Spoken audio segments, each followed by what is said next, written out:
Hi everybody, it's good to be with you. I'm Chris Franks, Chair of the Religion and Philosophy Department here at High Point University. I want to thank the chapel office for giving me this opportunity to be with you and join this series this summer. I want to begin by asking you to entertain the idea that there are at least two kinds of joy. I'll call them personality joy and narrative joy. By personality joy, I mean joy as a decision or a character trait. I've often felt there are just some people who seem to be able to be joyful no matter the circumstances. Maybe it's their genes or their willpower or the way they were raised, but they just seem to be perpetually chipper, even though the storms of life are raging around them. By narrative joy, I mean the joy of a character in a story because they're at a certain point in that story. I'm a Star Wars fan, and in Star Wars there's a whole lot of narrative joy at that moment when the rebels finally blow up the Death Star. This is not a joy the characters always had, no matter the circumstances.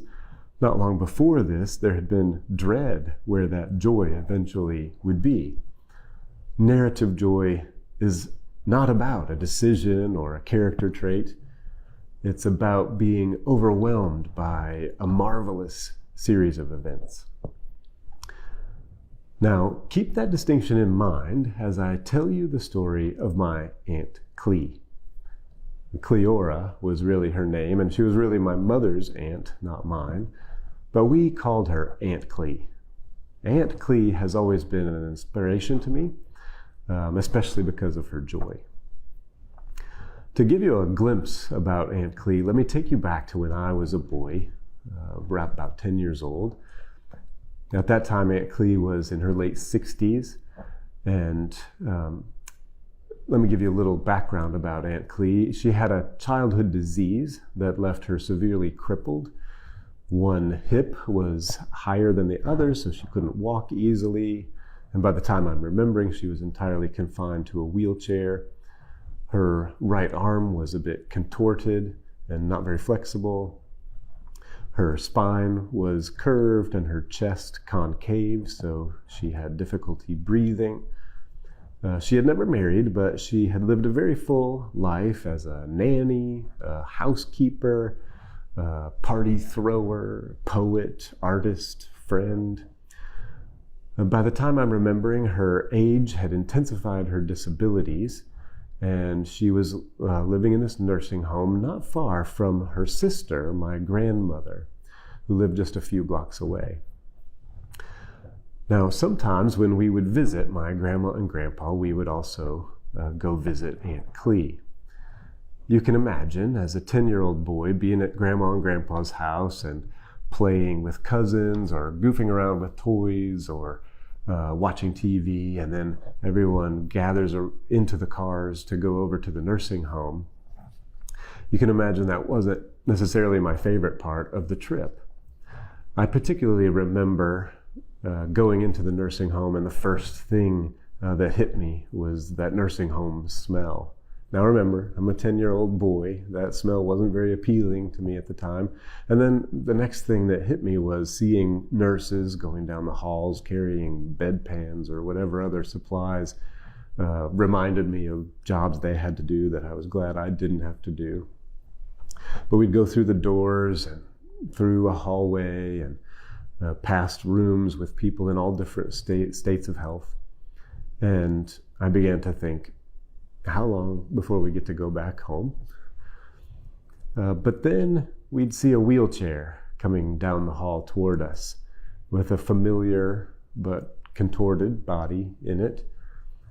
And Aunt Clea's rigid right arm could just barely move the joystick that controlled her electric wheelchair and move it toward us. But she'd be zooming down the hall toward us, and she would call out, "Out of my way, I don't know how to drive this thing." And everyone would laugh. And then there'd be hugs and smiles and greetings all around. And one particular time I'm remembering, she then said, "Y'all go back to my room and I'll be there in a minute." So we all went on to her room and went in, and We're noticing the decorations, how beautifully it's decorated. She has flowers, she has family pictures, cards she's received, she has Bible verses pinned up on the wall.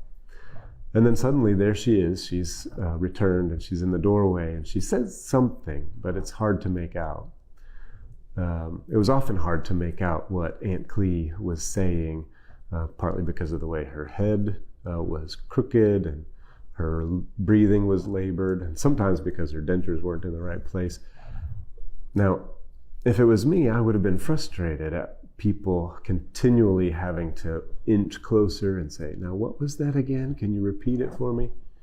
But she patiently said again what she had said before, which we finally figured out was that when we'd seen her in the hall before, she was on her way to meet someone because she was giving them change for the Coke machine. She has a job, she says, of keeping the change for the Coke machine. And then she makes a joke about her job of keeping the change, and everybody laughs again. So we have our visit, we tell stories, we laugh and remember old times. Her joy and her mischief is just infectious. By the time it's time to go, every grand niece and grand nephew has to give her a peck on the cheek, and by that time I think that's not so bad. And then as we're exiting the nursing home, I remember thinking, we came here and I thought we were coming to brighten her day, but it turns out I feel like I'm the one who's happier for having seen her. Now, which kind of joy did Aunt Clee have? Was it personality joy or narrative joy? Or was it some other kind? It hardly seems like it could be narrative joy because it was so persistent and it didn't seem to depend on circumstances. I might have thought it was personality joy, but I knew her long enough to know that her joy wasn't just a natural feature, as if external circumstances had no bearing on her. There's a psalm that I think can help us with this. It's Psalm 126, and it goes like this. When the Lord restored the fortunes of Zion, we were like those who dream. Then our mouth was filled with laughter, and our tongue with shouts of joy. Then it was said among the nations, the Lord has done great things for them. The Lord has done great things for us, and we rejoiced. Restore our fortunes, O Lord, like the watercourses in the Negeb. May those who sow in tears reap with shouts of joy. Those who go out weeping, bearing the seed for sowing, shall come home with shouts of joy, carrying their sheaves. Behind this psalm is a story, and it's a bit of a roller coaster. God's people had lived under kings and been living in the promised land, and then those kingdoms got destroyed. The temple of God had been burned to the ground, and many of the people had been deported to Babylon. And after years of living in despair and displacement, they'd finally been able to come back to Jerusalem and begin to rebuild. And that's the moment they're remembering as when God restored their fortunes and they were filled with laughter and they were grateful to God. Now that is narrative joy. That's joy due to something that God has done. But there's something peculiar about this particular brand of narrative joy. It's not fleeting. The psalm does plea for their fortunes to be restored, as though the initial restoration hasn't gone quite as planned, and in their disappointment, they need to be restored again. But even though the present is disappointing, the joy persists. Bible scholars debate about the tense of the rejoicing in verse 3.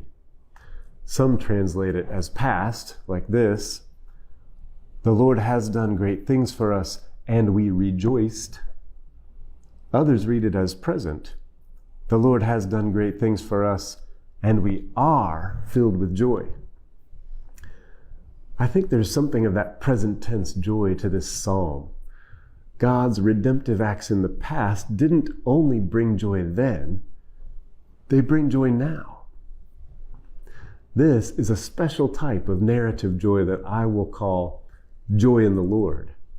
It's not fleeting because God's character is so steadfast that past joys are an anchor for confidence in what God will do in the future. When God is involved, past joy has an afterlife, even amid present disappointment. And today's tears are pregnant with tomorrow's joys. This helps me understand Aunt Clee's joy. It was persistent, not because that's just who she was. It was persistent because she reminded herself daily of God's faithfulness in the past, and that helped her never to lose sight of the joys God has in store.